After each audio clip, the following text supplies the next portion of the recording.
our question for Dr. Gunn this morning is if she could name a couple of strategies that can be employed to achieve parity in educational outcomes for students of color in urban school districts. Dr. Gunn.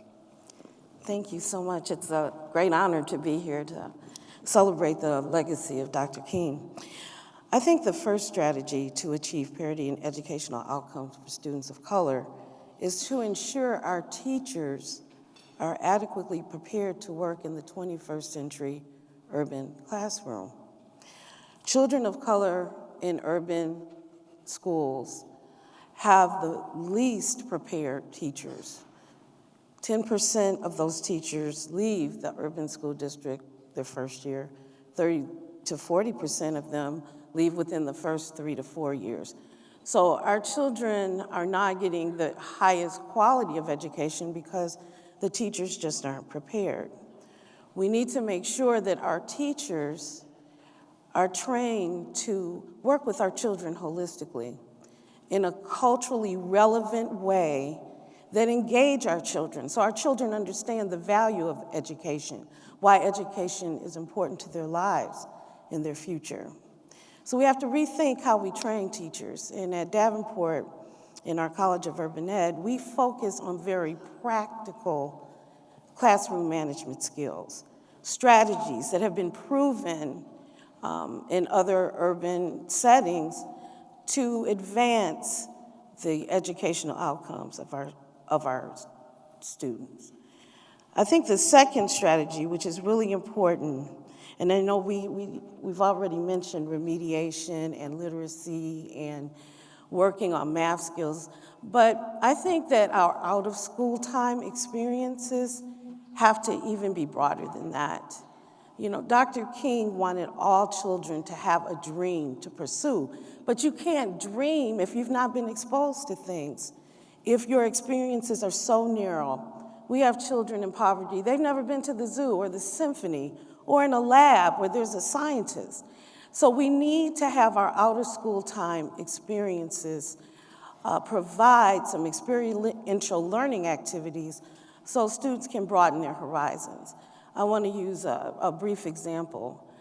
At Davenport each year we host a forensic science summer camp, and we partner with Grand Rapids Urban League on this. We have many students come. This camp is free of charge. Now, other camps of this nature hosted by other universities can be as much as $500 a week.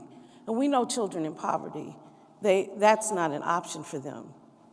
But in this particular camp, these children learn what forensic scientists do. They do actual experiments and they solve a mock crime. So one summer I had a young man come to me and he said, look, the only reason why I'm here is because my mother made me come. You know, I don't want to be a scientist, so let's just get this thing over with.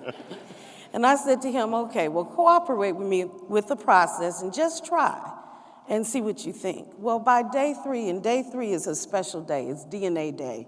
That's when we do actual DNA fingerprinting. We use the actual equipment that forensic scientists use. And he walked up to me at the end of the day. He said, Dr. Gunn, can I come back next summer? I said, sure you can. I said, now, do you think you can see yourself becoming a molecular biologist and actually working in a forensic science lab? And he said, I love this DNA stuff. I think that's possible. Now, the reason why I bring up that example is because how can a child dream if they've not been exposed to things? Our youth have to be exposed to all that's available. Now, thank goodness this young man was able to come to a free summer camp. But what if it didn't exist? What in the trajectory of his life, he never was exposed to molecular biology or forensic science? He would not know that that's a passion, that's something that he could dream about. And often we wonder why our children are not engaged, because they haven't found their passion. So we have to make sure that our out-of-school time experiences are of high quality and they broaden the horizons for our children. The third, thank you, it's true. The third strategy, it really isn't a strategy. I think it's already been mentioned, in fact.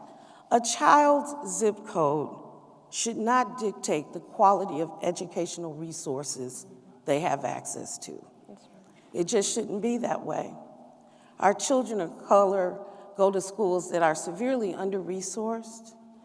They don't have the opportunity to be exposed to up-to-date technology. And I'm not talking about 5 iPads on a cart. I'm talking about computer labs that allow them to learn how to program and code, science labs, high-quality music and art programs. It's been scientifically proven that when children are involved in music and art, it helps them academically and they excel. So we've got to invest in the resources. We just have to do it. We do it now or we do it later.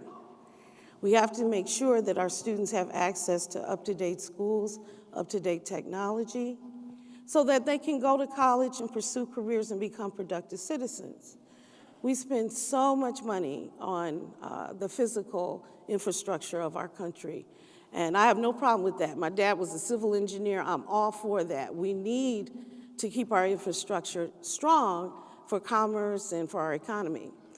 But our children of color, our urban youth, they are part of the intellectual infrastructure of our future. If we do not invest in them now, we're going to spend that money later. If we don't provide the resources so they can become productive citizens, we're going to have another generation growing up in poverty and all the social ramifications that are associated with that. And we're going to have to invest money to fix those things.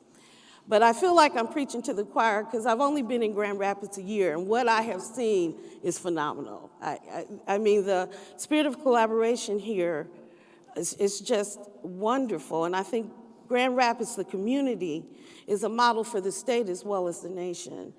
I've seen tremendous partnerships with K through 12 and higher ed and the business sector and philanthropic foundations and corporations and grassroots organizations like the Grand Rapids Urban League all coming together to make sure that our children that are under-resourced have the opportunity that they need. I don't like calling them at risk. I prefer saying they're under-resourced, and that's something we can do something about.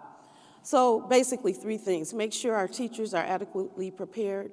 Make sure our students are exposed to things through out-of-school, after-school, summer programs that expand their horizons so that they can have dreams. And just do what we gotta do. We have to invest the resources in our youth so that they will have a bright future. Thank you, Dr. Gunn.